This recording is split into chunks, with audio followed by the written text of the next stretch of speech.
Just 1 second. Right.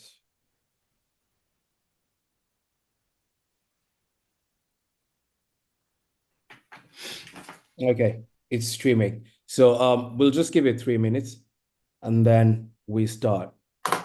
Thanks, Blondie, for the comments. That was fantastic. Thank you for attending Crypto Mondays. It was really, really good. I agree. I agree. So I normally send a round of shout outs to everybody in the room. Let me start. Yo, Keneal Legister from Barbados, big up yourself. Lavinia Osborne, London in the house, big up yourself. Matt Green in the house, big up yourself. Abayao, Nigeria, big up yourself. Ahmed Umar, big up yourself. Alala Moore, big up yourself. Al Hassan Garkoa, big up yourself. Blondie Lawrence, big up yourself. And thank you for showing up at CMC an hour ago. Chibueze, big up yourself.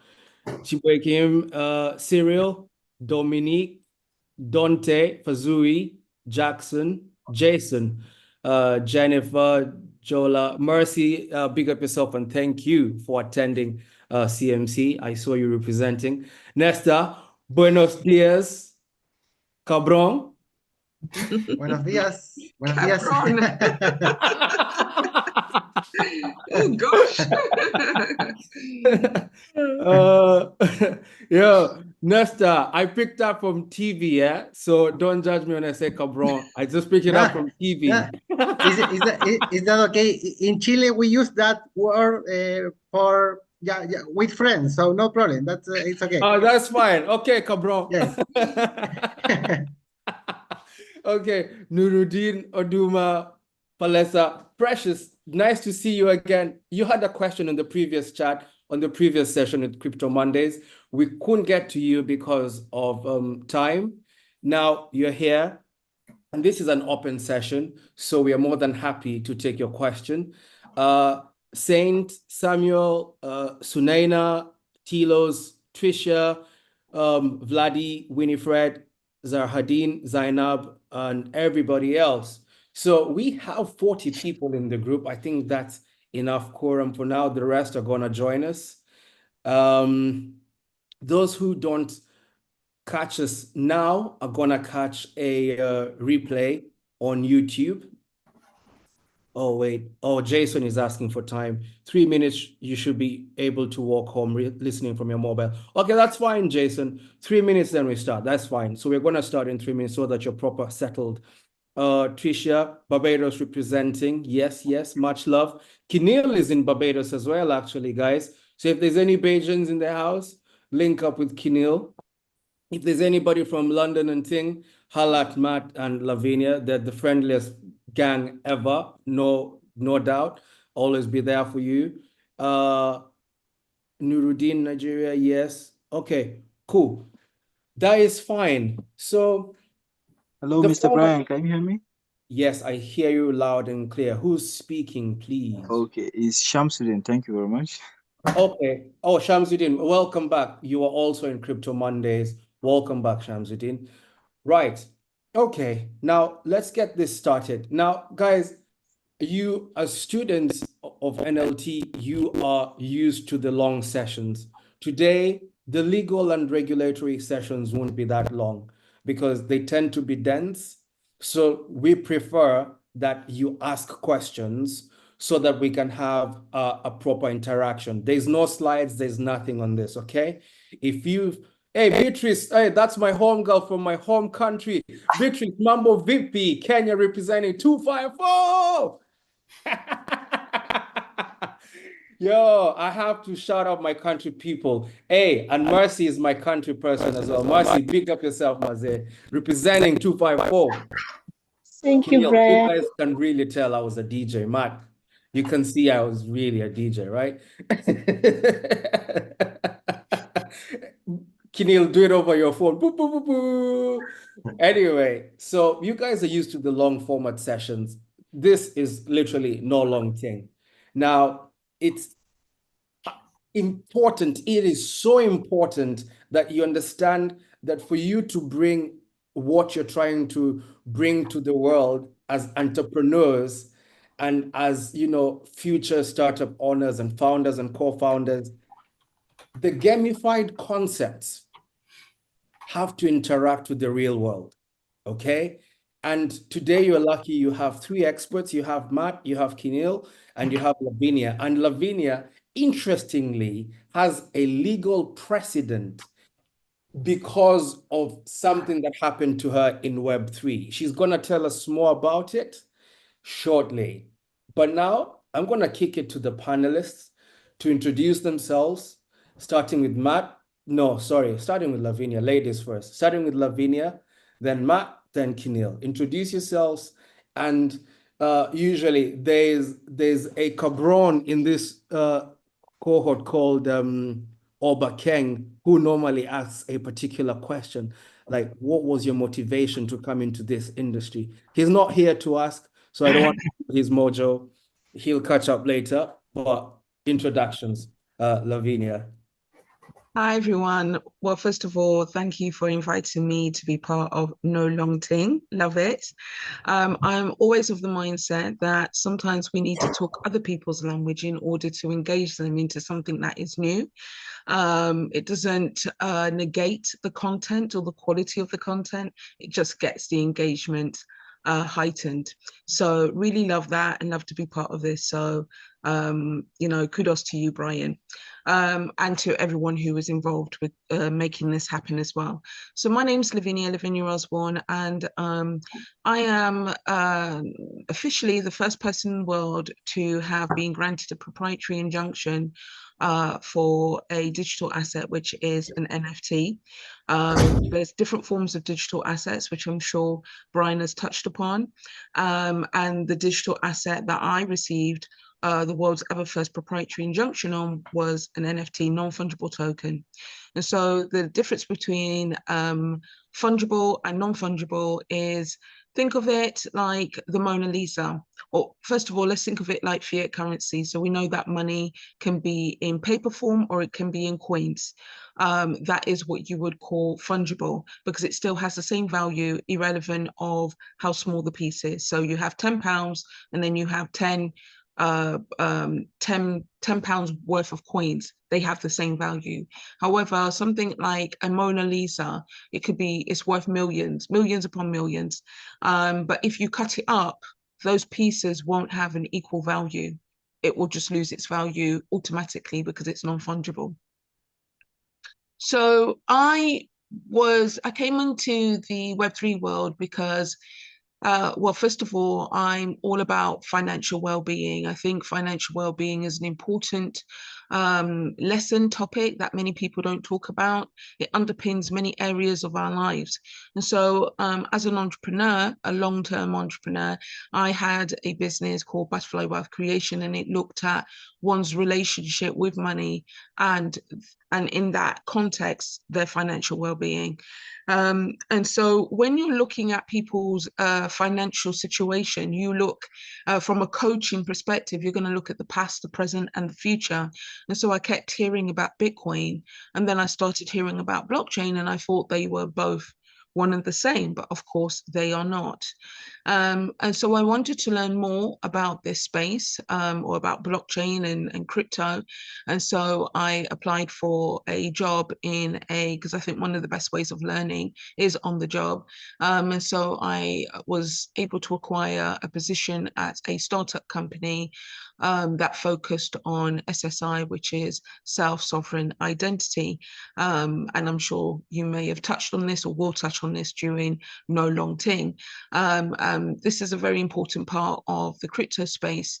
And it's all about, you knowing your data, you having control of your data, and you being aware of how your data is being used. So it's very different from just GDPR, but it's about who you're giving permission to in a decentralized manner. So that was the company. And after being there for a while, I noticed, of course, there wasn't many women in the space. There wasn't many women working with me. And I wanted to do something about that. And so I said I wanted to be the Oprah of blockchain. And so I started Women in Blockchain Talks. And so off the back of that, I started to build a community. That community continues to build. It's open to all genders. And when you start building the name for you, you can become a target yourself. Sorry, you can become a target. So I was gifted two NFTs, blue chip NFTs called Boss Beauties, and someone obviously was targeting people who had those Boss Wait, Beauties. Lavinia, let's not go into that right now. Oh, okay, Just all an right. intro, Lavinia. You're getting a bit Just- carried away. Oh, sorry. Yeah, so that is who I am. So yes, I run Women in Blockchain Talks. I've been doing that for the last 5 years, and I really love what I do. But diversity and inclusion is very important to me, and hence why I started Women in Blockchain Talks. Yo, guys, all the fire emojis and big up yourself in the chat right now. All the ladies, we respect that Lavinia is representing for you. So I'm going to put my fire emoji right now. Bless you, Mercy, for putting a fire emoji. I'm putting my Thank fire you. emoji right now. Boom. Sound it. Opera of blockchain. Big up yourself. Okay. Matt Green. Yo, and you Sorry, know, just turning the video and Kinil and Lavinia, you all are both of Jamaican descent. So we need that yardy noise up in here. Matt Green, come on, take it. yes. Sound it from the top. So, hi everyone. Thanks, Brian, for having me. I'm a lawyer. I'm a partner at a law firm called Lawrence Stevens. I've been working in blockchain digital assets, as it's now known, in litigation for basically as long as it's been a thing.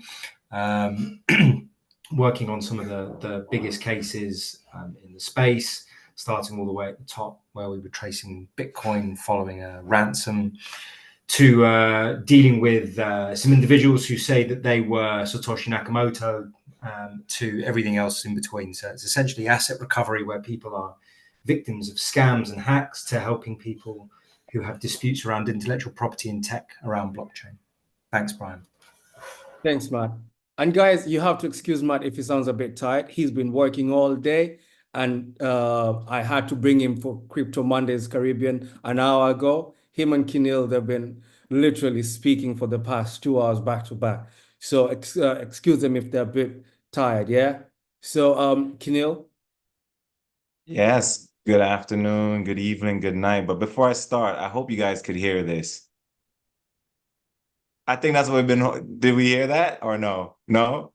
No, it was the blowhorn. No. Oh, you played It the didn't go blowhorn. through? I didn't hear All it. right.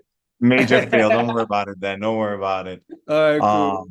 Yes. So this is Keneal Legister. I am assigned to Barbados, covering the whole Caribbean on behalf of Department of Treasury, IRS criminal investigation.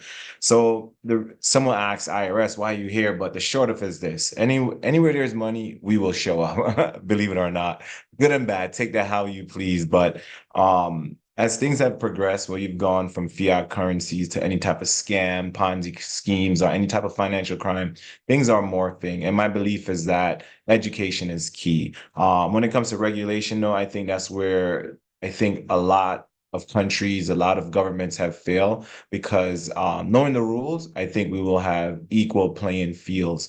And once the regulations are clear, I do believe that, and I quote, you operate more efficiently. At the end of the day, I think as we progress and we go through the notions of everything cyber and digital, education is pivotal, man. I believe at this point, knowing is the asset. Understanding, having this type of knowledge is key and will give you leverage. So look forward to this conversation, and appreciate it. All right. Thanks, Kinil. So I'm going to start off with the first question, then I'm going to open it to the students. And Precious, if you're ready, we're going to start with you because you had a question from the previous session and you didn't get to ask. And Jason, you also had questions. So I'm just putting you guys on cue so that we make this session nice and choppy, all right? Now, to the panelists, or the guests today, rather, what's the importance of Web3 in the current status quo, basically?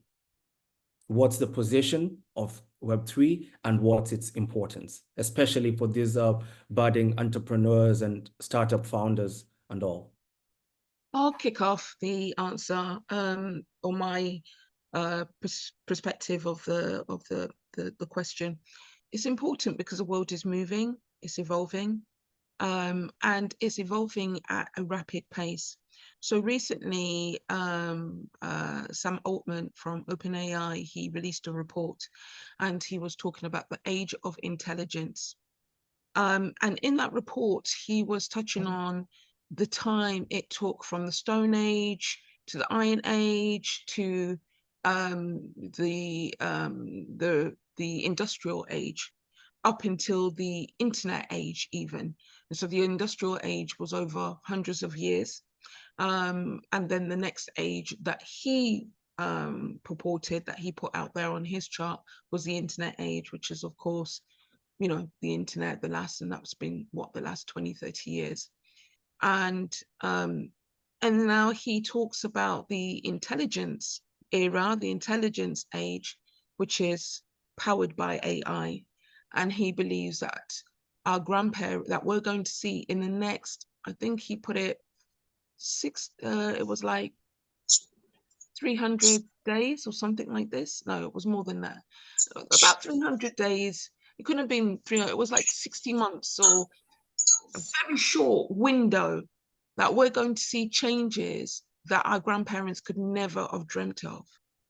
So the point of it is that the evolution and the change because of technology that is happening is shortening, you know, from the industrial age, the internet age, to now the intelligence age. There was also things that was missed out from his report, but the key thing was that everything is moving quite rapidly.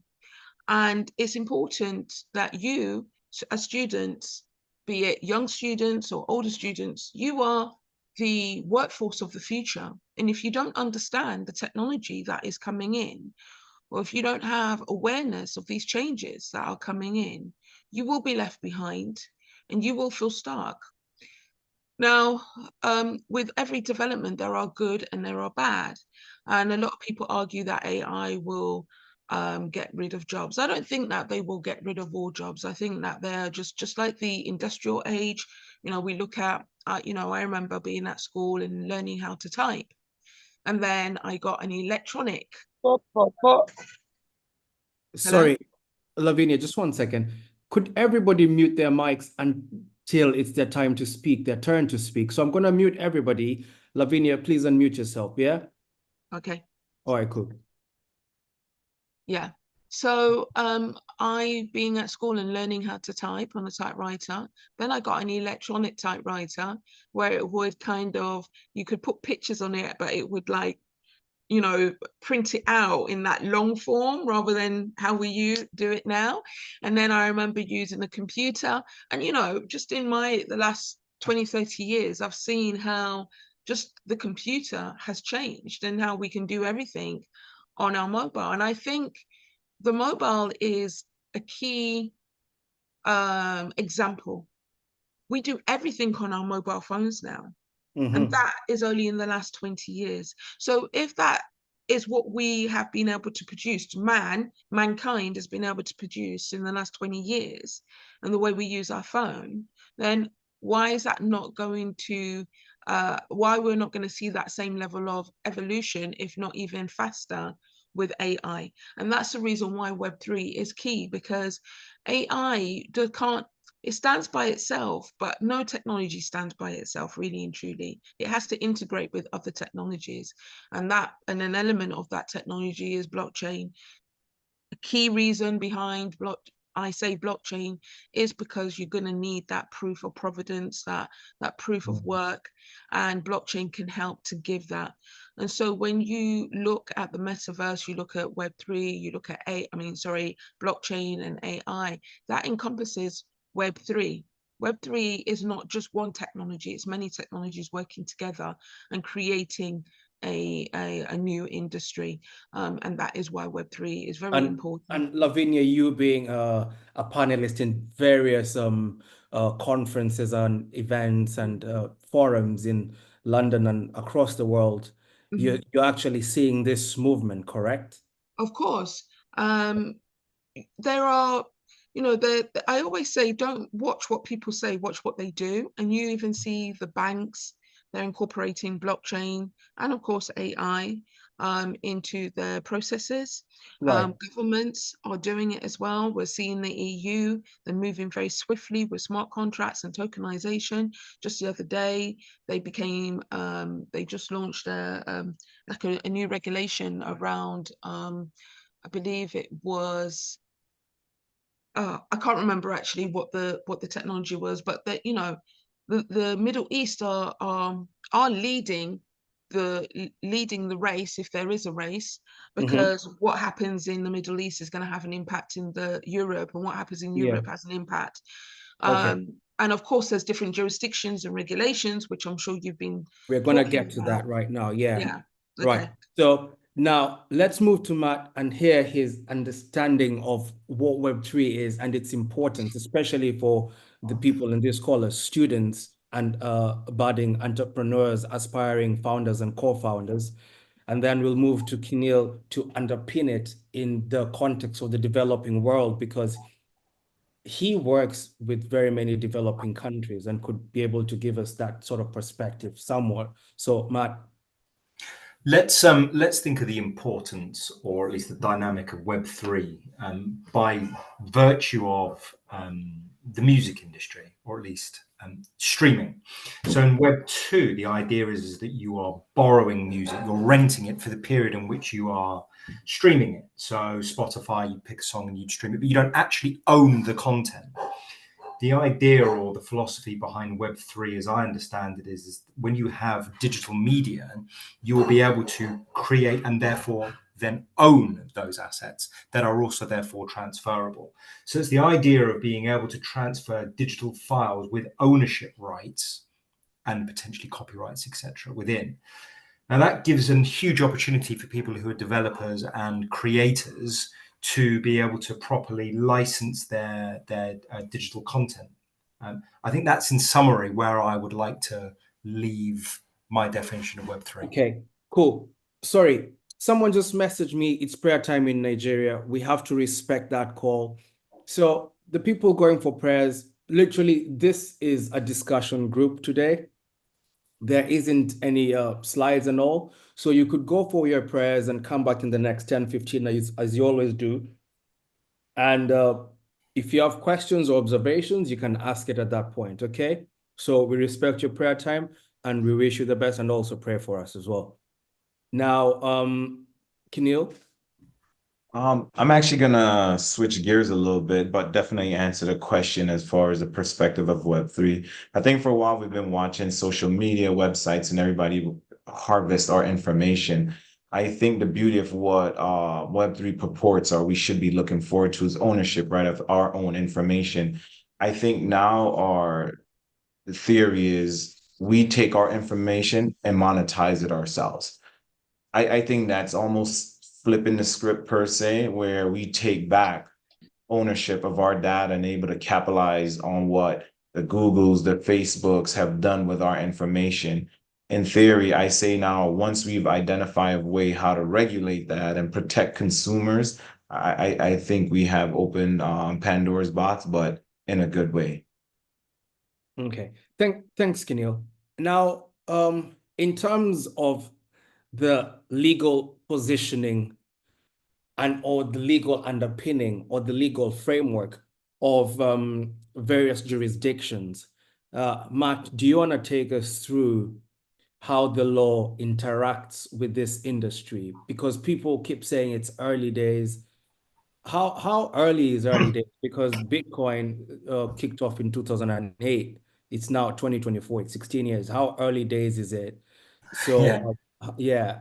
I'll take you through what has happened in our jurisdiction, and for those on Brian's previous call, apologies, I'm gonna go through something that I'd said on that call as well.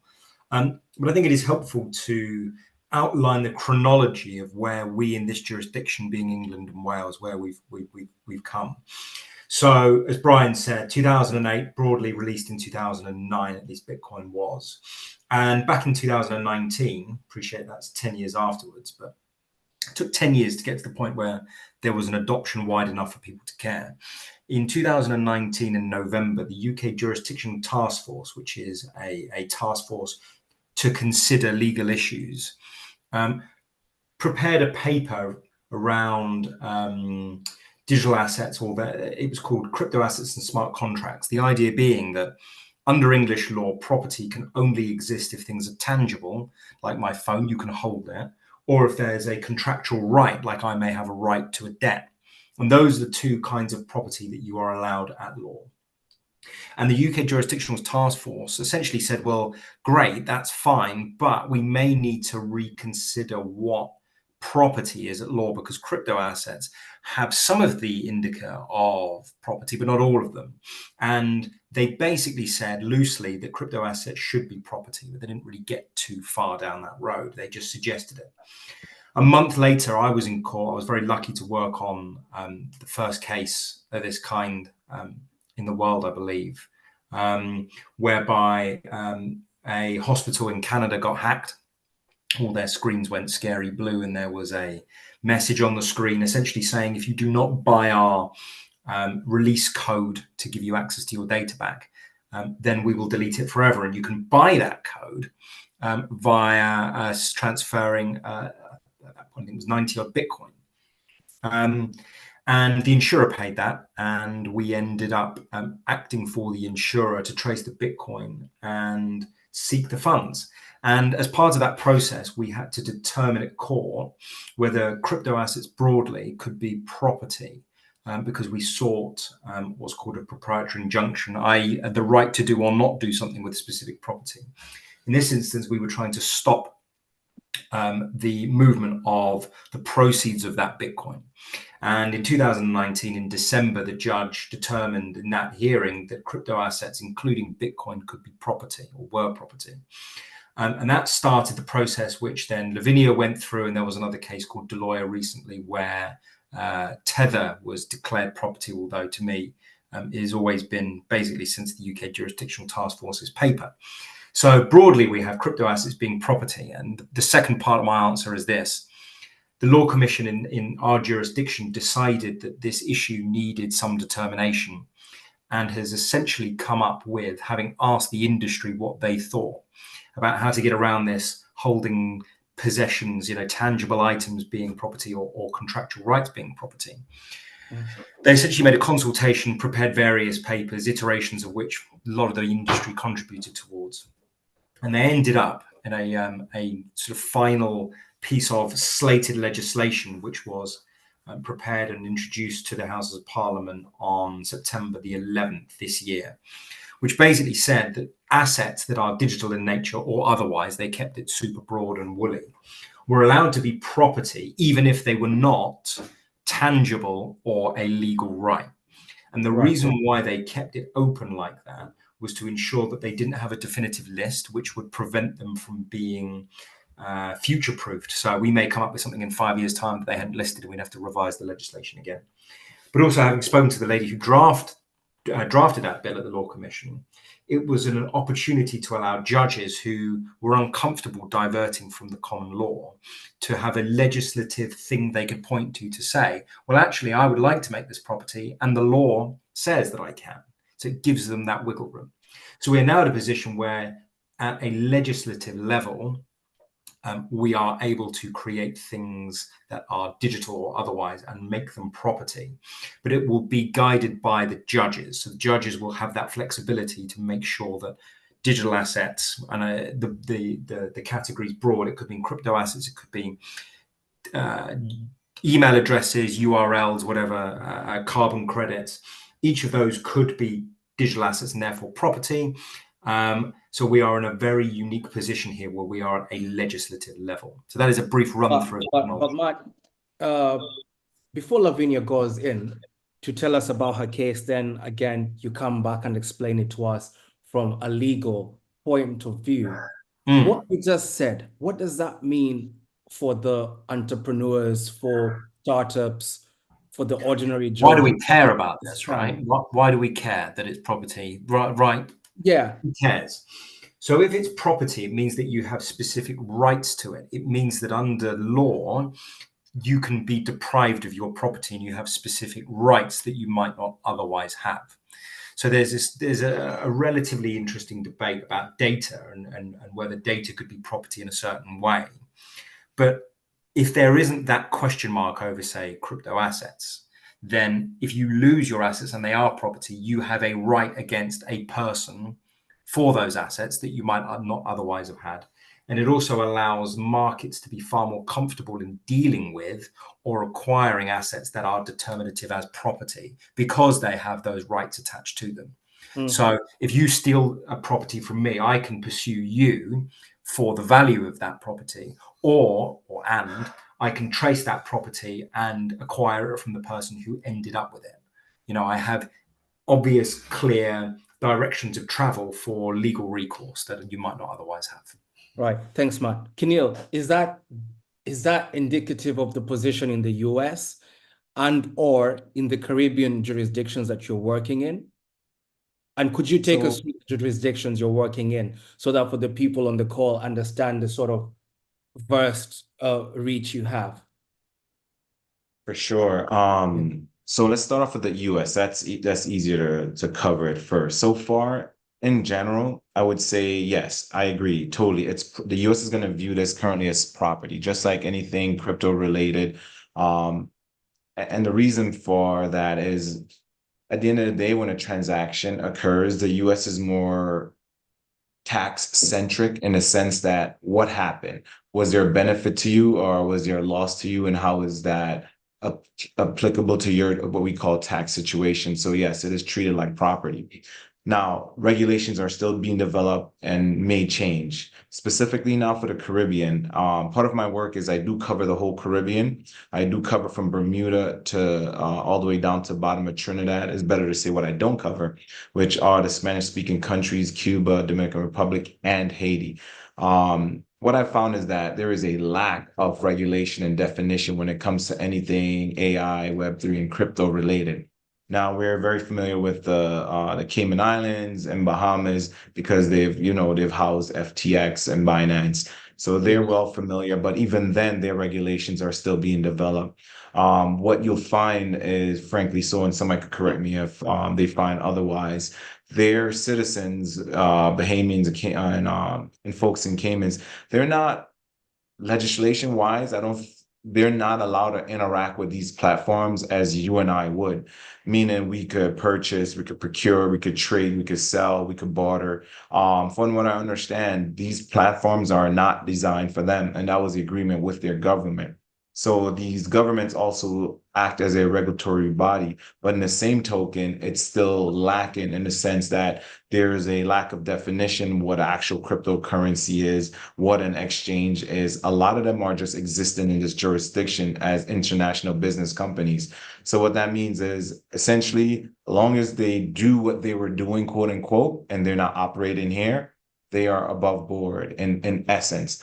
But what I do think we need to understand is the global effects of that, because I think there needs to be a better licensing procedure, better regulations, or simply put, laws and rules to how they should operate and have consumer client type protection so everybody understand essentially what is, for example, in this case, if there is a harm done to you, your money, your wallet was overtaken or your money was stolen, what happens? Which authorities do you go to? So unfortunately, currently now, based on the jurisdiction I cover, there is little to no regulation and or laws that are applicable like you would any other currency laws, theft laws, monetary policy laws, coin offerings, for example, is another one that's come up. Almost the equivalent, like the US stock market is still underregulated, undefined.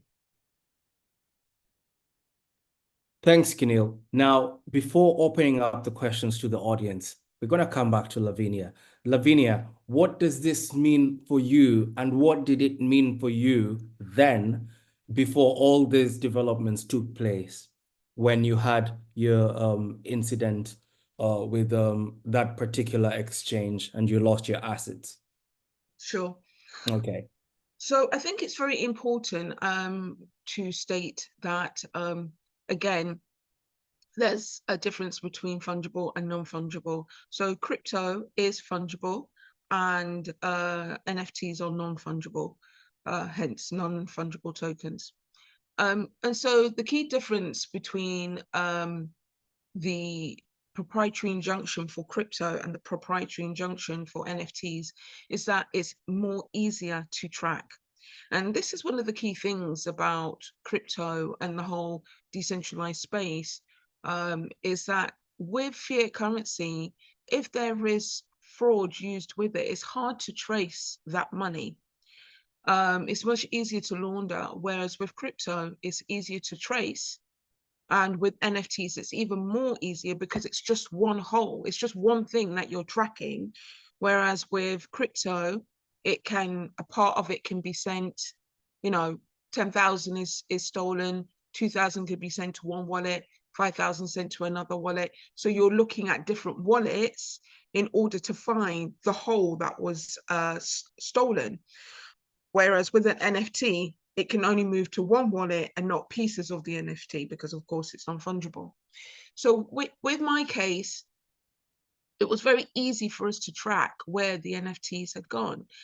But the issue that we had is that how do you, after it's been stolen and then it's been moved on once, twice, 3 times, 4 times, even though you have the proprietary injunction in place, how do you know that the person who now has ownership or who holds it in their wallet, because I am still the owner, but the physical or the digital ownership of the asset, how do we know that they knew that the asset was compromised, that the asset was stolen?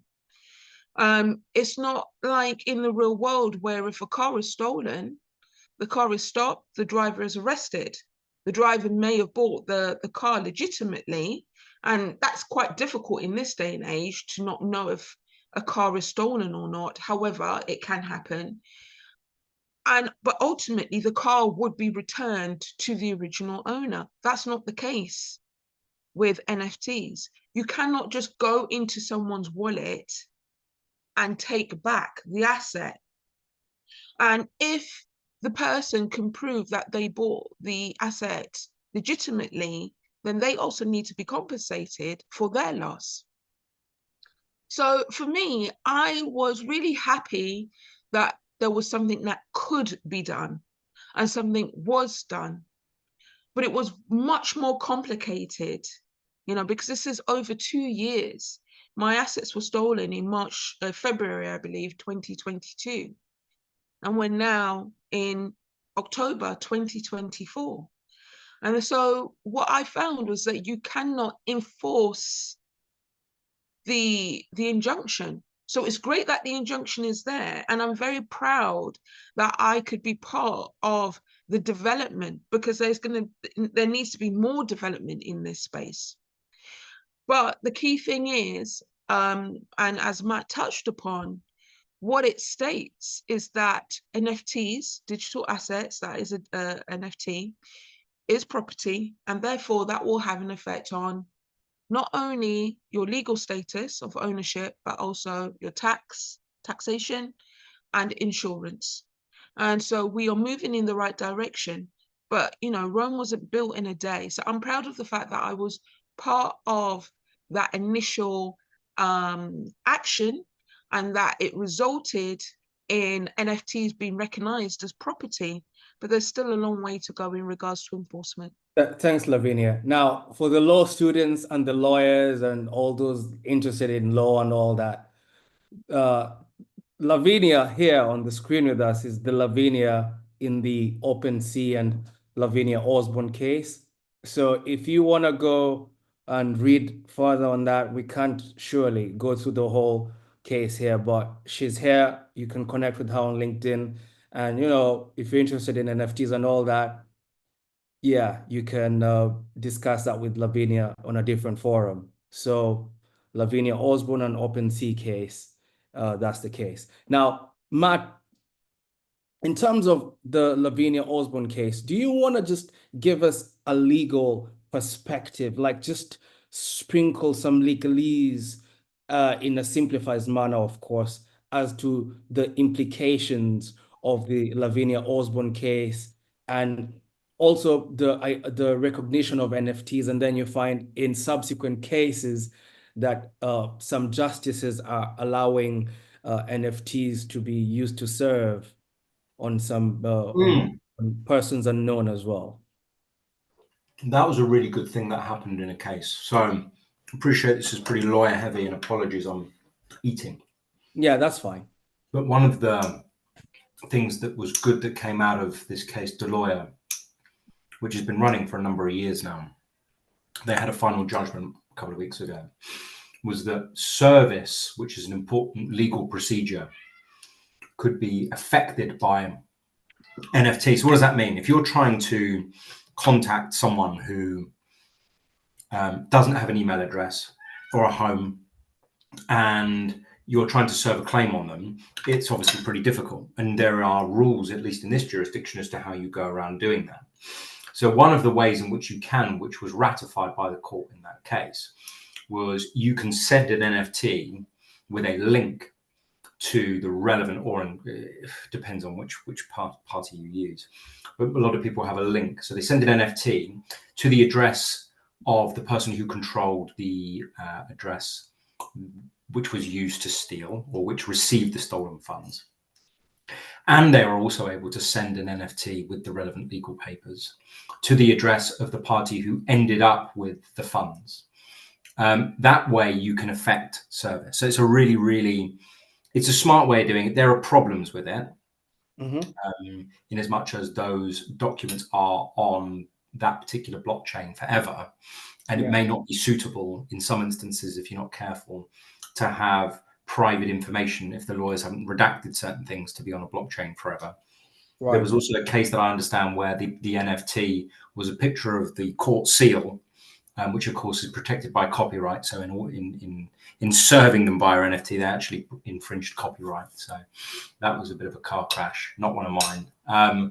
But in any event, it is very helpful to be able to serve via NFT as a fallback should you need to in order to start a claim. Right. Thanks, Matt. Now, Keneal, first of all, don't lose your train of thought because you wanted to say something. Now, I just wanted to understand your position as law enforcement. What's your play? What's your card in all this? So actually almost touch on a point I was going to bring up that ties back into your question, actually. So actually, I will make that point a little bit earlier. And to the legal minds out there, that is something that will raise a question, is when you have, whether it's NFT, an exchange, or crypto, depend on who's either hosting that wallet or wherever that that exchange is located. The question is, because of the digital state, the onus, who's responsible in essence? I think because we've gotten so used to things being in a non-stateless position now, where we have servers across the world, cloud technology, it has raised questions, and our scholars have been open-minded in the sense that there might be some sort of forum where it's more global. And I like this approach because as things start to progress and we're relying on essentially transactions that could occur in a second or less, with that are occurring across the world in light speed fashion. The question is, how do you regulate that? How do you control that? So with that said, it's more so now, if it's even one country or one government that starts to have a process, it has to mirror that. It has to mirror that of every other country, right? The question is, how practical is that? So unfortunately, I have more questions than I had answers.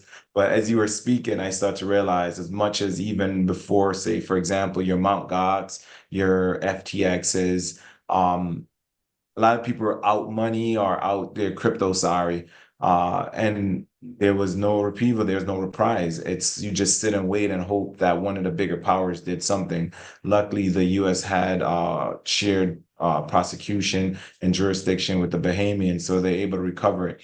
That's going to unfortunately be a one-off. So the question is, either do you have individual regulations and licensing for your country for these entities, or we take what I would hope is a global approach, because when the servers are located left and right, satellites floating across the planet, how do you monitor and control this?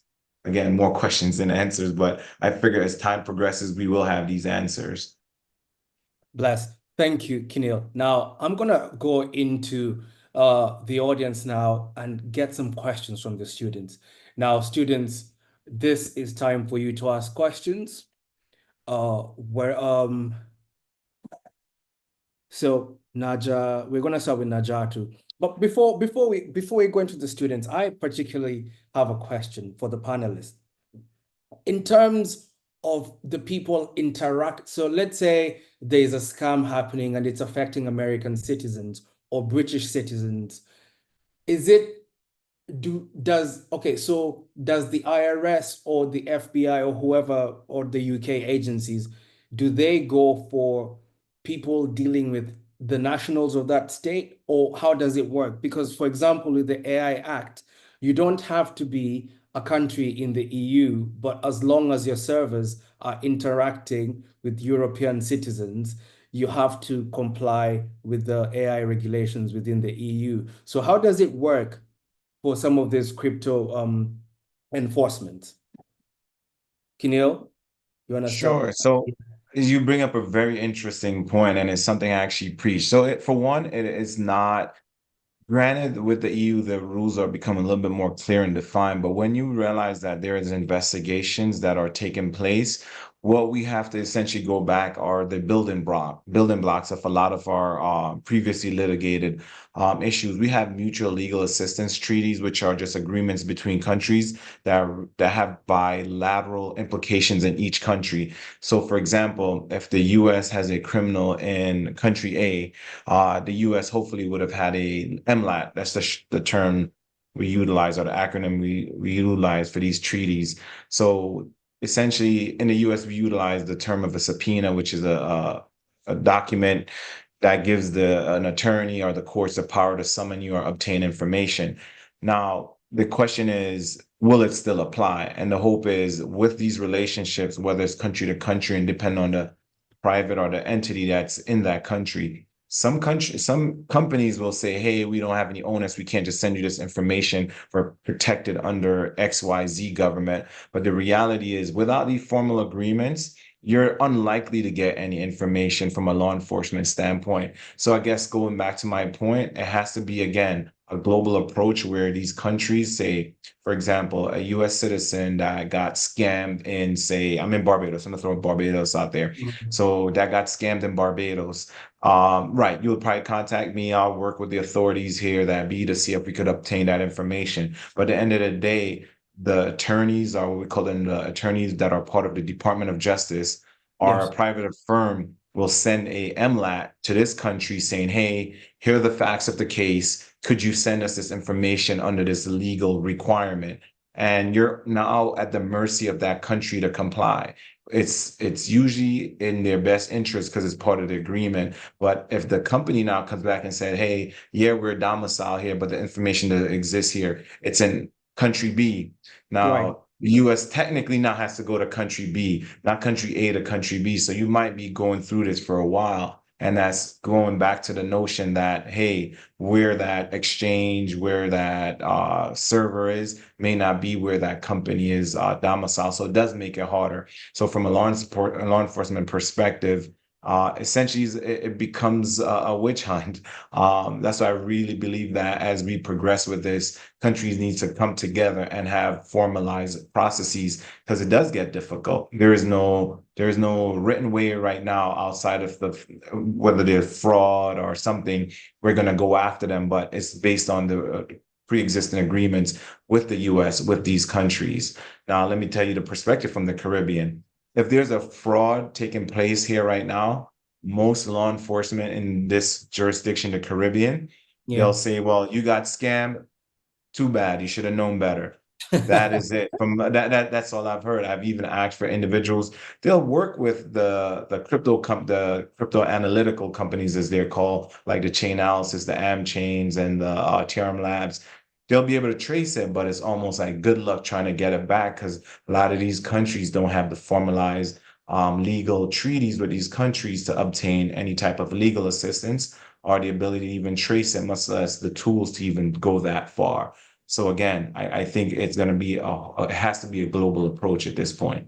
Right. Thanks, Kenil. Now, Matt, I have a question for you before we go to the audience, right? What's the role of the exchanges Matt. We've had endless discussions on this point, me and you. What's the role of the exchanges?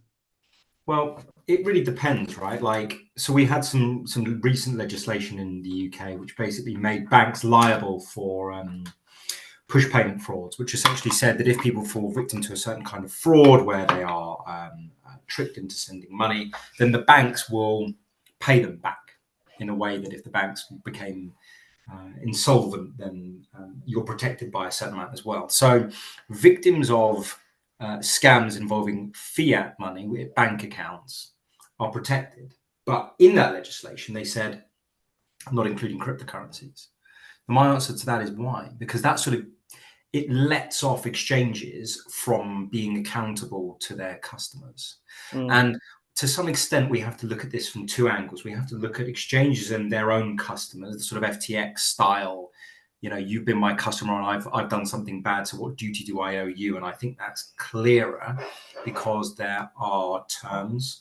There is a contractual agreement when you sign up to these exchanges between you and them. And I spend my life reading them and figuring out how unbelievably mad some of them are. But the other relationship is a tortious one between victims of fraud who have their money traced to one of these exchanges, where there is no contract. So tort is essentially a relationship between one person and another where there is no contract in place. If you think about the world is governed by contracts and tort. So I may have a contract with Brian to do something, but if I get run over by someone in the street, they should owe me money. I don't have a contract with them, but they owe me money. And the second relationship with the victim to the exchange is the difficult one. It's the tortious relationship.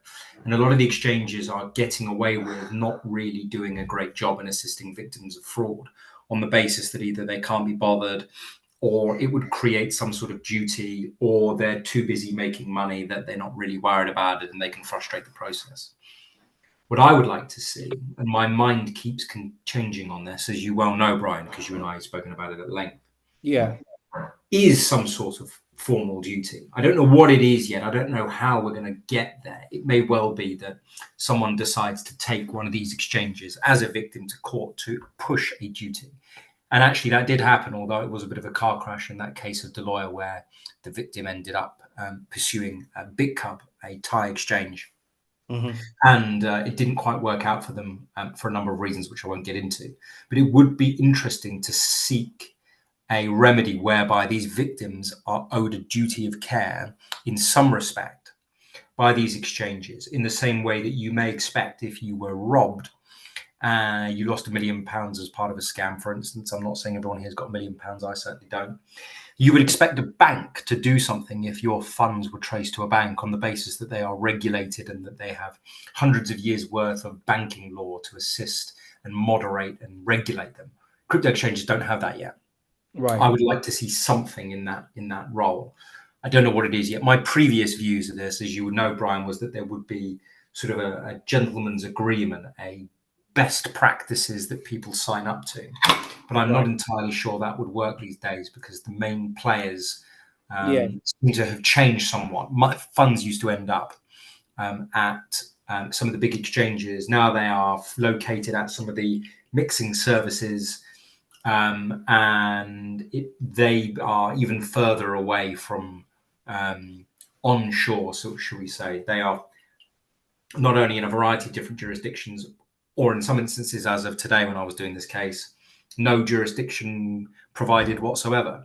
So bringing some of these exchanges in onshore, so to speak, or bringing them in from the cold and finding a way to regulate them would be a good thing. But to some extent, that also flies in the face of the whole philosophy of this, which is, well, we can trade with or send money to and transact with whoever we like.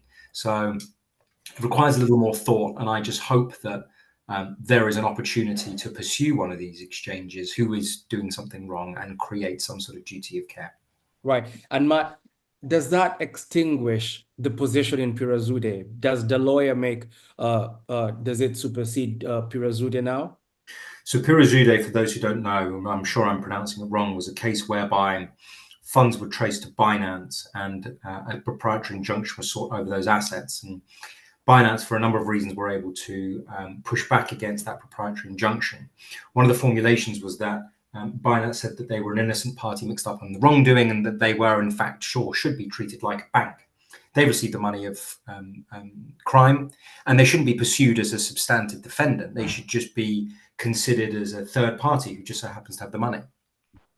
That's slightly different to this case of the lawyer, whereby it was the same set of lawyers who ended up pursuing an exchange. I wish they'd learned their lesson.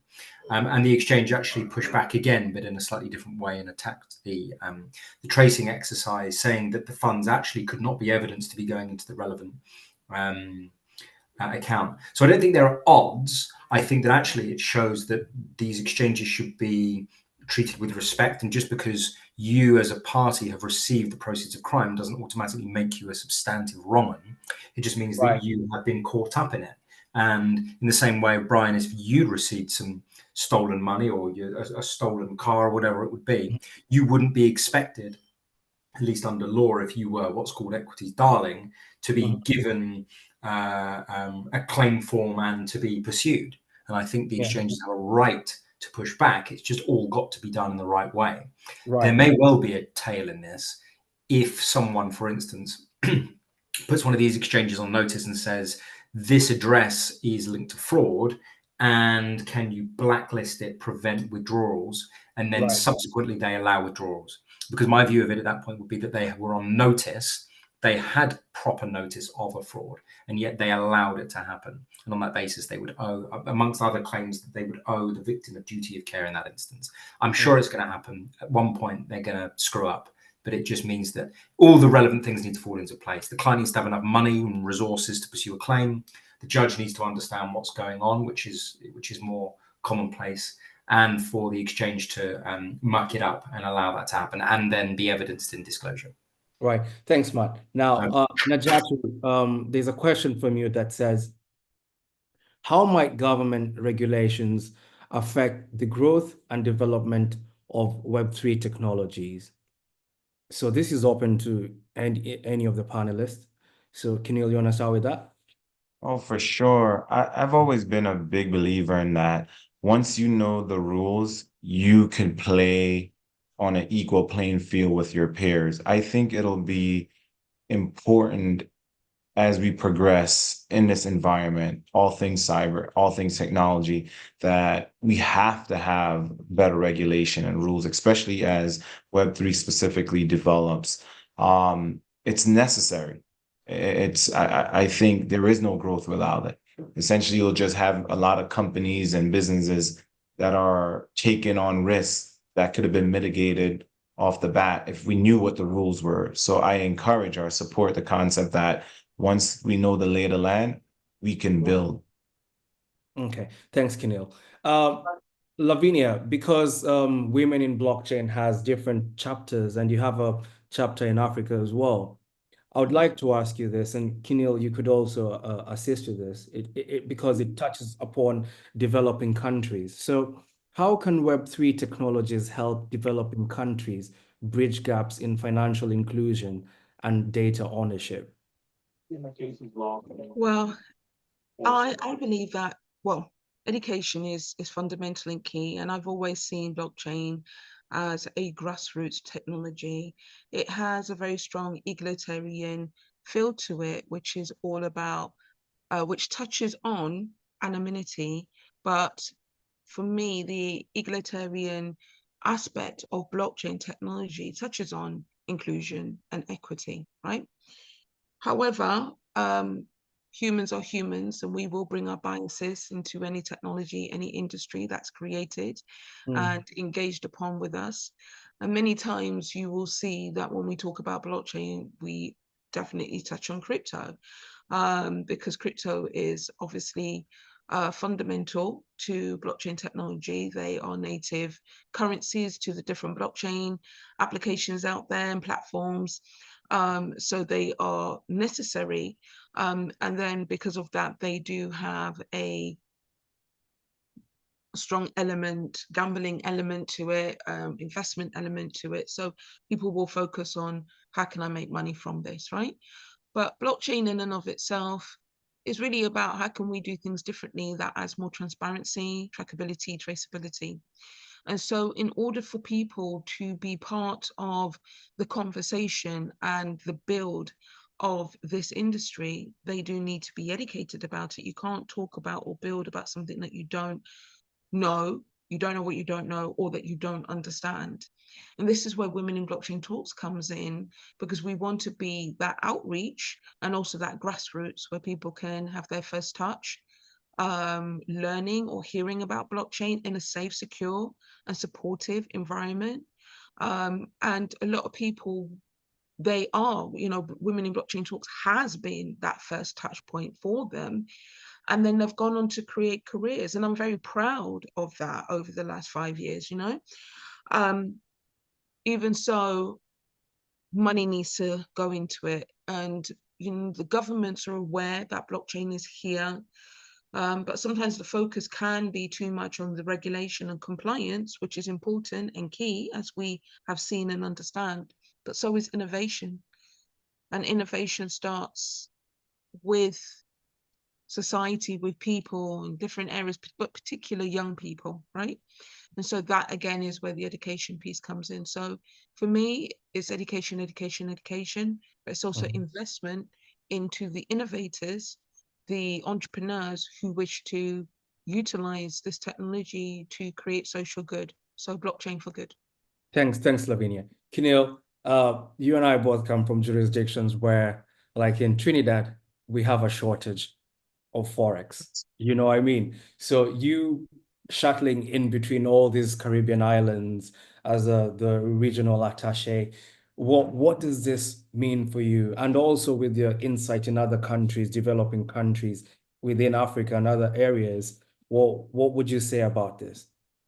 So let me give a disclaimer, right? I'm not a financial guru per se or economist, but you're right. I do think something has to be said about the fact that in the Caribbean specifically, I wish I could count off the top of my head, but there's more than 5 different currencies, most of which either accept or predominantly use their currency, the US currency, and possibly the euro or the pound.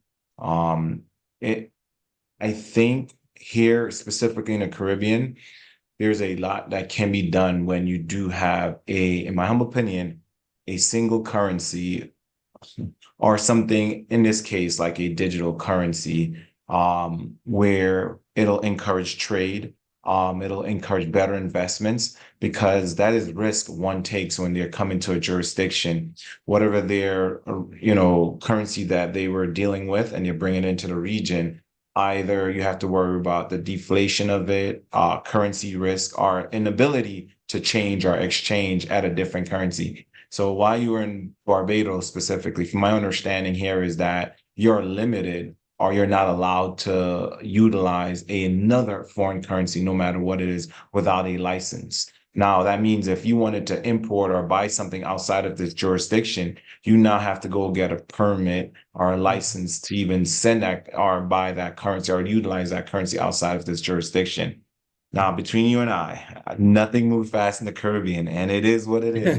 So if you're doing business and you need this to happen within minutes, hours, or days, it may not happen, and you now may not be able to utilize or execute on that business plan you had. So it does limit growth. It does make it harder for you to do business, and frankly, it is just limiting.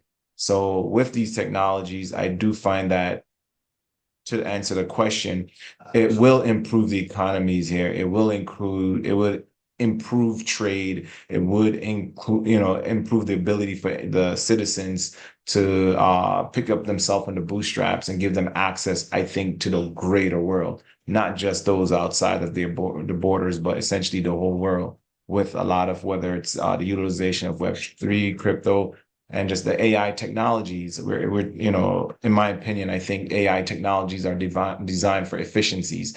Essentially, Right. that's what's needed here, better efficiencies. Right. And Kenil, you sit in meetings with all these government heads and them, yeah. But what's the pushback? It's taking too long. So is it easier for the people on this call to continue doing their thing? So is it easier to ask for forgiveness than permission, like how Binance normally say? So what you know what I mean? No, as with a lot of business, I've had this conversation with the young and the old. For one, I do feel right now it is better to ask for forgiveness because you have to understand too, there's a cultural dynamic. You do have what we call the old guards that are in place that are used to the paper monies and only doing business if I see you. This whole behind the computer, Zoom and cloud, it is foreign to them. So the reality is the people that are in power, I'm not gonna say they're like rocks or they're stubborn, don't want to learn new technologies, but they frankly don't. So the question is, what's in it for them? Because frankly, they're not thinking, unfortunately, about the future. They're just thinking about their short term in power because they have requirements. So let's utilize the government, for example. They have to appease their members, their communities. And if they don't see, if their communities don't see the quick ultimate benefit, these guys are out of jobs. So it's hard for them to take on these multi-year projects where they're essentially going to shift the dynamic of society.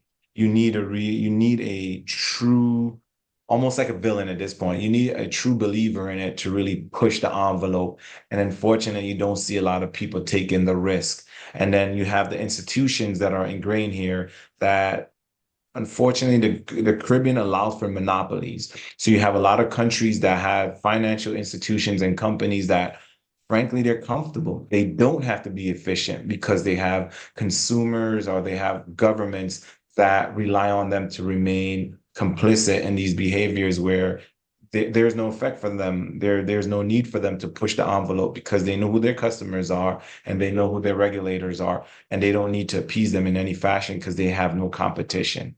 So maybe that's what it is.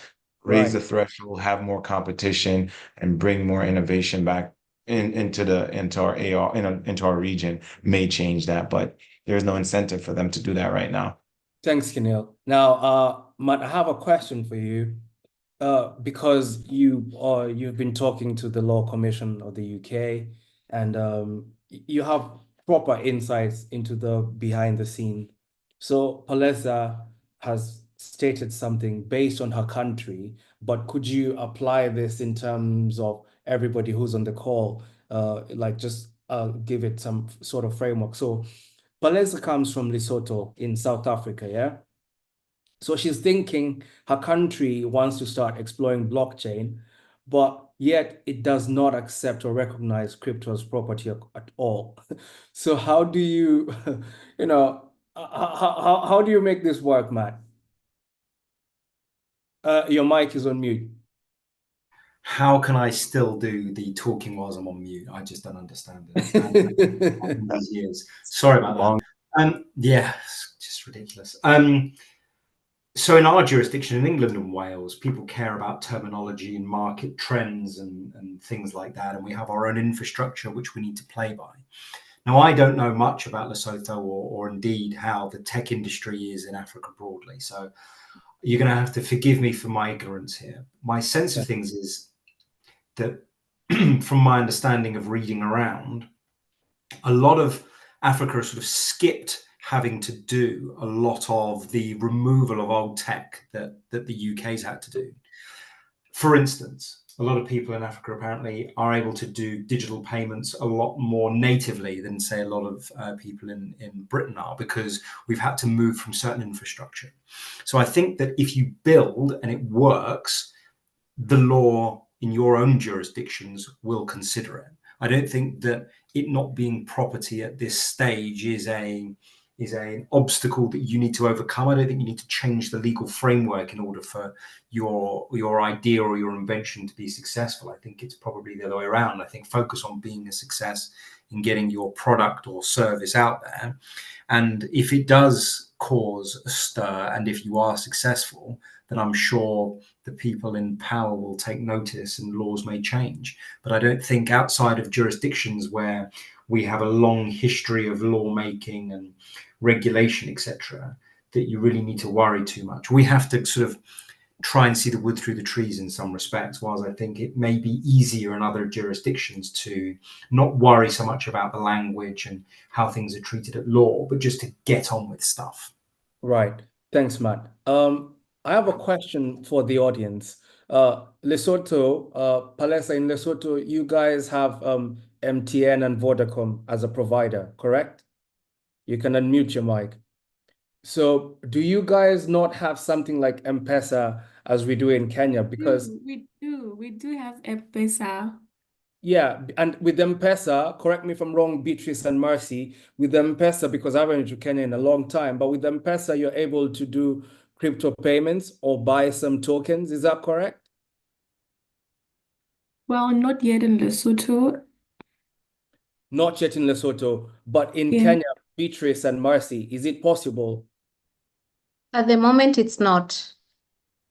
So how do people send Binance tokens and all that through M-Pesa? Or I was just reading it wrong on the internet, perhaps. Actually, currently, most of the banks are not allowing an M-Pesa as well. Right. So most of them, they use fintechs, international fintechs that are Uh, operating in Kenya. Right. Okay, cool. Thank you for that. So we still have that regulatory issue. So Lavinia, I'm gonna shoot this to you. And guys, if you wanna chime in, feel free, unmute your mics. I would like us to wrap this up in the next 15, 20 minutes latest. So unmute your mics if you have any pressing issues and whatever, so that we have a nice, rigorous conversation before we wrap it up. Kinil, you have something? Yeah, real quick. I actually have there's a great question that was just asked in the chat. Yeah. And I think it ties in a lot of what we're talking about here. And it says clearly, don't you think the crypto blockchain is an avenue for money laundering or means of embezzlement for the corrupt leaders? How is it different from cash, right? The only difference, in my humble opinion, and going back to the regulatory body, is that one, you cannot trace cash. Cash is still king and queen. Like I always get these questions, even when I was a young agent doing these presentations in IRS stateside. It's why is it that cash is still the best avenue for criminals to do their dirty work? It's not traceable. You could pick it up and drop it off anywhere, and nobody will ever know how it got there. Flip side, crypto, we'll know where it originated with all the technology we have. It has the capability of being more transparent. Everybody has access to the same information. Now, it's one thing to say you know exactly who's behind that wallet, maybe not, but you'll always have that legacy information. It's almost like how we say at IRS, you could actually follow the paper trail. There'll always be proof of what happened, no matter how far in the future we are. Whereas cash, frankly, there are ways to trace it, but it's still not concrete as it is on the blockchain. Just to discuss that point. Thanks. Yeah, that was something that I did touch on before. It's the trackability, the traceability that blockchain gives. And this is why a number of people are anti-blockchain, because they understand what that means for them. And this is why there's a lot of people who are definitely pro-blockchain, because they want that transparency. It's about trustless. It's a trustless system. Sorry, it's a question, Brian. Thank you, Lavinia. Matt, you wanted to say something? I saw your mic and camera on. Yeah, there's this dichotomy, isn't there, between Yes. there's a dichotomy between having traceability and not, right? So with cash, unless you're going to follow the serial codes of each note, it's not particularly traceable, and that gives you, in essence, a freedom to be able to spend it in whichever way you want. If you don't want to pay tax, you may be able to find a way to pay someone in cash. So to some extent, that allows you to be free with your money. The reason why digital assets on a blockchain are helpful is because you can see where the money has gone and where you're about to send it to. The difficulty is you're not always sure who you're sending it to, and that's why there are issues with scams. But the idea is that you will be able to see where the money's come from. So ideally then, you would, if you knew who the individuals were, have a perfect ledger of identities of who owned that money at any point. But the other end of the spectrum from cash is what may be programmable money. So maybe centralized, stable coins from centralized entities like banks, for instance, whereby they would be able to see with that identity who you were spending money with and could, in theory, stop you from spending money. So, for instance, I don't know whether anybody saw the episode of Black Mirror. I don't know whether anybody's seen that on Netflix but it was a program whereby there was a social scoring issue, where if someone didn't like you, that they could lower your score. And in theory, then if your score was too low, you couldn't get a mortgage or you couldn't spend money. Yeah. And of course, that's programmable money. So the issue there is if you go too far on the spectrum where there's too much accountability, then it will restrict your freedoms entirely. So there's got to be a happy medium between the two, and it's important to reflect on the fact that yes, we say programmable blockchain is really good for that reason, but actually, too much of it, too much nanny state, is bad. Thanks, Matt. Now I have a question before we resume to the audience questions.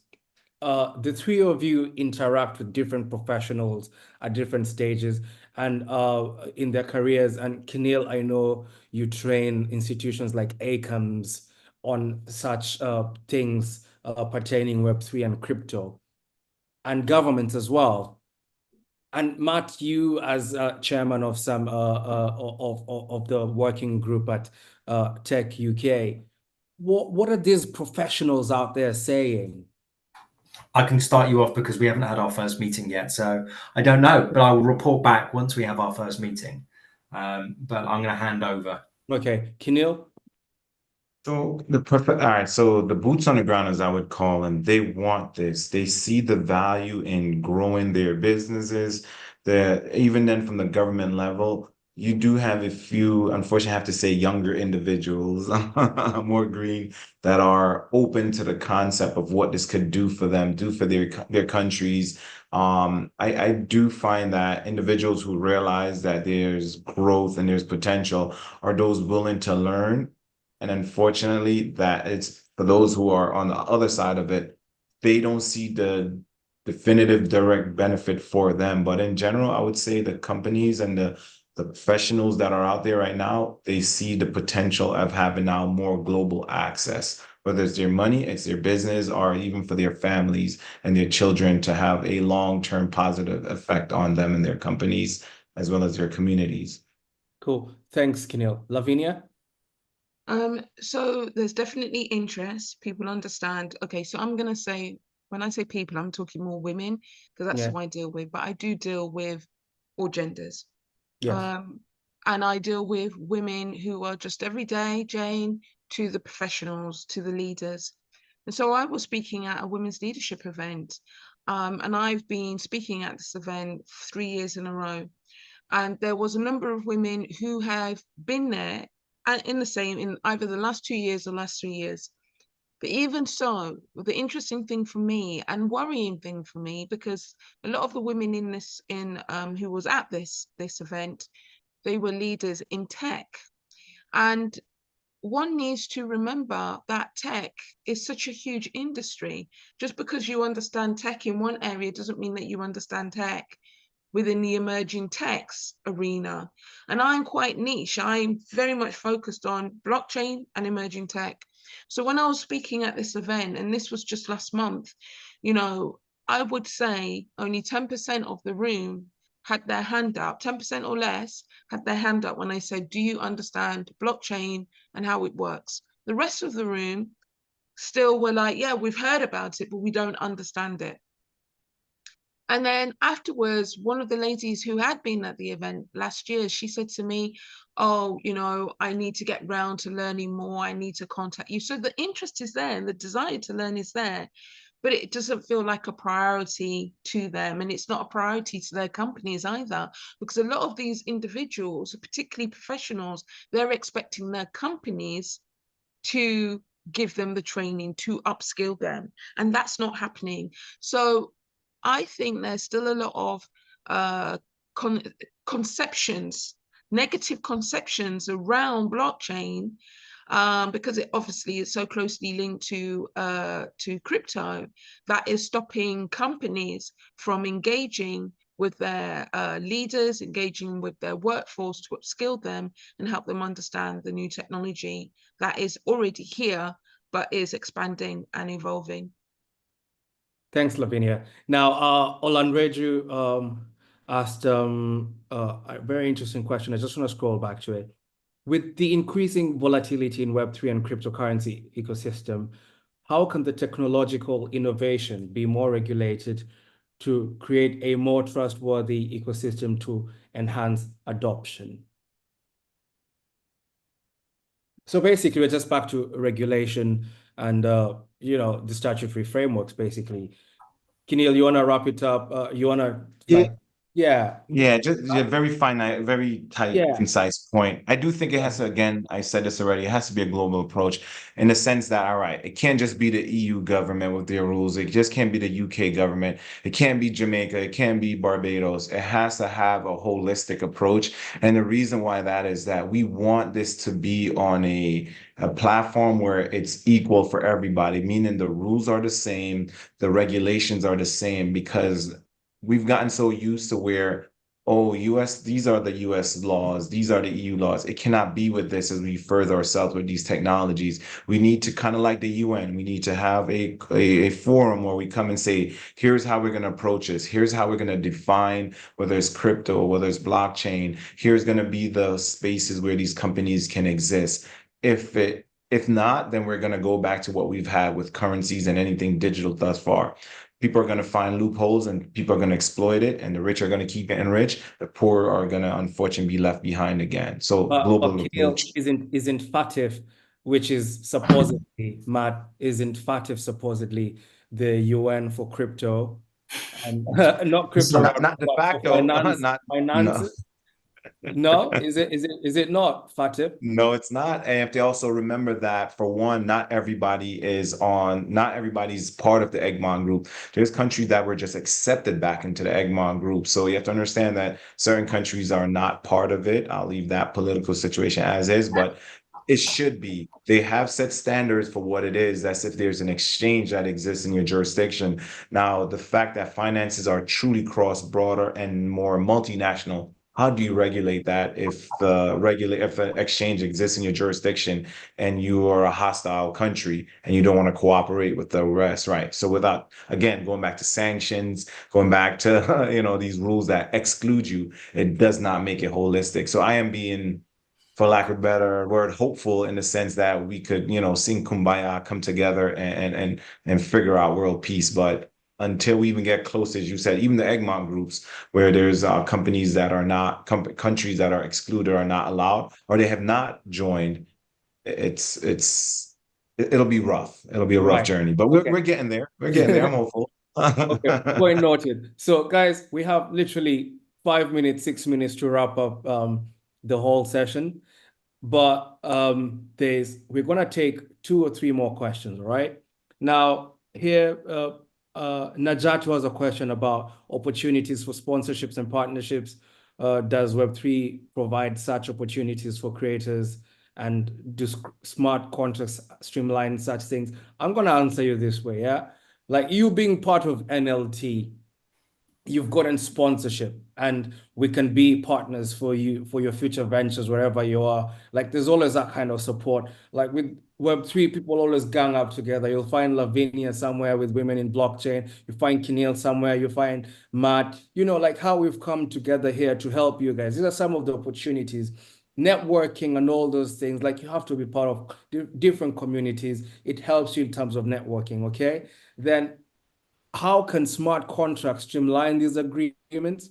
If you're part of a DAO or anything like that, the DAOs have different governance structures, and you can have like smart contracts to agree. Like, if it's a proper DAO, not just like a DAO within a Discord group and all that. Like, it becomes more nuanced. The panel today is legal and regulatory. But if any one of them want to assist me on this point, I think that's how you could get some assistance. Matt, Keneal, Lavinia, you want to add anything to that point? Yeah, I think it's just, for sponsorships or investment, it's always worth speaking to people, but having a careful eye on who you're speaking to. Like many newish industries, there's always people looking to exploit. If it's too good to be true, it normally is. There's a friend of mine in the industry who got into bed with somebody in business, and it didn't pay off because it was too good to be true. Another started making trades on a P2P basis on Binance, got stung and got all of his accounts frozen. So there's loads of opportunity. There really are, but just be wary about who's promising you what. But certainly, this is still a relatively small group of individuals. We keep seeing. I mean, I've been speaking to or alongside all three of you for sure for however many years. So you do end up seeing the same people over and over again. And if you keep your head down and remain and learn, then you will do really well, because people get into this game quickly thinking that it's going to be everything they dreamed of, and they may figure out that it's not, and then they move on to something else. So it's good to just stick to your lane and understand that, this isn't a way to find quick money. This is an industry that has a lot going for it, and the person with the longest in the tooth will succeed. And Web3 is actually tough because it's very tough. When you're talking to people in TradFi and whatever for like sponsorships and all that, they don't understand this thing. Mm. They say it's theoretical, it's a fleeting thing, so we can't even help you. So you always end up struggling, like you're always funding yourself, or it's tough. Just watch the proper, follow the proper people. The LinkedIn Web3 community is so small, like we literally know each other, you know what I mean? So like I would also say that one of the things you have to appreciate and understand is that, yes, the space is small, and people who are consistent, quality people, you're going to know who they are after some time. But it's very volatile, and so people's budget is dependent on the market, unfortunately. And also a number of the businesses are startups, so they don't necessarily have the funds to sponsor. They may have the funds to maybe do an event, but generally speaking, it's startup mode, and so people are in that mode and just can't sponsor. So that's something you just have to be mindful of as you move in this space. Yeah. Keneal, you wanted to chime in? Because you're very instrumental in fundraising for Blockchain Lex Group as well. Do you want to share your experiences? So yes, I think because of a lot of folks' skepticism, it has been tough in the sense that either they're startups or the legacy companies. It's the people who are in tech, they're, as I think Lavinia said it best, like they're not appreciative or understanding the other technologies. I've always tried to explain to people in different walks of life, male, female, young, more experienced, that you don't have to exactly learn every single nuance. As long as you could understand how something works, you're good. Just like you could probably ask anybody, when I say young, probably like 10, 11-year-old, how does the internet work? They probably won't be able to exactly explain it to you, but they'll understand that there's a function that computers are connected. I get whatever information I need. As long as you have the basis that there's bad happening too, and that there's certain things you should avoid. It's the same with crypto and blockchain and AI. You could use it for good. Many will use it for bad, but the greater masses are trying to do better with it. But it's as with everything else, they're taking it with a grain of salt too. And I think it's once there's proof and concept in the sense of what it can do, people are naturally selfish. So until they see definitively what it can do for them, despite what their experiences are, good or bad, them losing their access to their wallet, getting scammed. Once they could see an ultimate benefit to it, I think they will start reacting better or more appreciative of it, all things technology-wise, crypto, AI, Web3. Thanks, Keneal. Now, guys, thank you for this session. Thank you for attending. We've come to the end of this session. We are going to have a part 2 of the regulatory compliance session with a different panel. But we are so grateful to Matt and Keneal and Lavinia for setting aside time in their terribly busy schedules. Yeah. So, Lavinia, start with you. What's your takeaway? And what would you tell our lovely students as they graduate at the end of the week and they really want to get into this industry? What do you want to, what's the take home? Take home is you need to know your why. Your why is always important. And this space is so exciting. It's innovative. It's evolutionary. And what I would say, get excited and be part of the solution, because it's easy to complain after the fact about what the space or what the technology is doing. But the question is, were you and are you part of the solution? And so that's my takeaway. Use your skill sets to be part of the solution and ensure. And when I talk about the solution, I'm not just talking about how the technology works, but also who are the people in the space building and executing as well, because representation does matter. And Lavinia, I would extend that a bit and just say, you guys have been empowered, and to whom much is given, much is required. Keep on sharing that gospel. Keneal, what do you normally say? Teach one, each one? Each one teach one. There you go. Each one, teach one, teach one, each one. That's what you normally say, There right? you go. Yeah, it is what it is, man. Like, you all better, yeah, just spread it like jam. Spread the knowledge like jam. Matt? My takeaway is, look, this is a slightly different audience, I think, to the chat earlier. It seems as though this is far more entrepreneurial, people trying to get involved in the industry whichever way they can. Don't let us talking of scams and frauds and talking about law put you off from developing innovation. I think that's my takeaway. Thanks, Matt. Keneal? You both said it best. Be the solution. At this juncture, I would say it is better to ask for forgiveness than try to ask for them to build you a foundation or anything for you to start your platform on. Be the ones that are the innovators. I think once you've come more comfortable in your endeavors, push forward, because then they'll come crawling back to you. So good luck, and may the force be with you all. Thank you. Like, guys, you've been fantastic, and the students are raving about you already on the chat. So go follow each other on LinkedIn and wherever. We're gonna add the mentors to our Discord group. So if there's any questions you wanna ask them about the legalese or the statutory work or the entrepreneurial work, and just anything professional regarding your journey in Web3 and beyond, they'll be more than happy to help you. And we are really, really grateful. So, NLT crew, tomorrow is the Ideathon. We're moving into the Ideathon. So it's becoming real and real and real as we go. So tomorrow is the Ideathon. And we wish you luck, because I think the assignment is coming up soon before graduation. So chat with you in a bit. Those with questions, email me, shoot me a WhatsApp, whatever it is. Catch you later.